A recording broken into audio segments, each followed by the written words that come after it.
Well, I found this video especially interesting, and as I think it expresses clearly a vague impression I had about American intellectuals.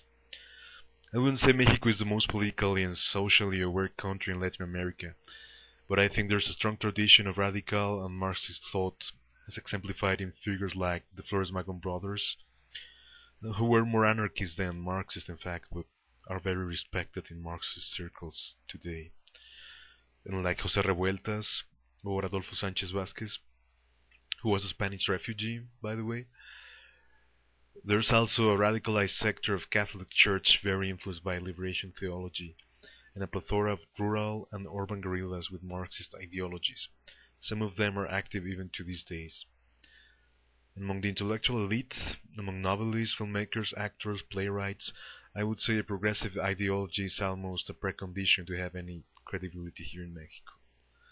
So when I started reading American literature, it was very surprising to me to find out that that didn't seem to be true in the US. In fact, it seemed to me that a progressive ideology, even the mildest, could be a factor for the isolation of a novelist or a filmmaker. And I'm not talking about McCarthyism, I think that's something that happens even today. And even the so-called leftist cultural figures in the US kind of seem weak, even for Mexican standards.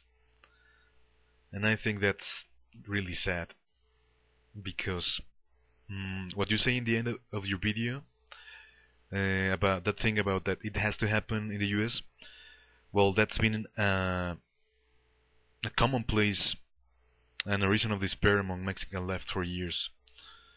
There's even kind of a saying that goes, the only way a Marxist revolution may triumph in Mexico is when a Red Army comes marching down from the US. So there you go, I think you're totally right in that part. But I think I disagree with you in your remarks about Noam Chomsky. I think I never called him a dilettante on Marxism.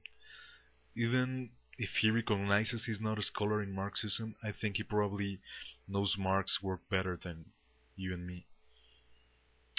But there's a fact of his indifference or sometimes opposition towards Marxism, and the fact that his books, however accurate and detailed in the depiction of atrocities America has perpetrated around the world, seem very disappointing when it comes to telling us what to do. Anyway, I think the fact that such a mind like Chomsky's has had such a lukewarm view on Marxism is kind of a sign that something went wrong with theory or with its applications. And I think it should be considered as some kind of an appeal about the necessity of being critical and undogmatic and open-minded about Marxism.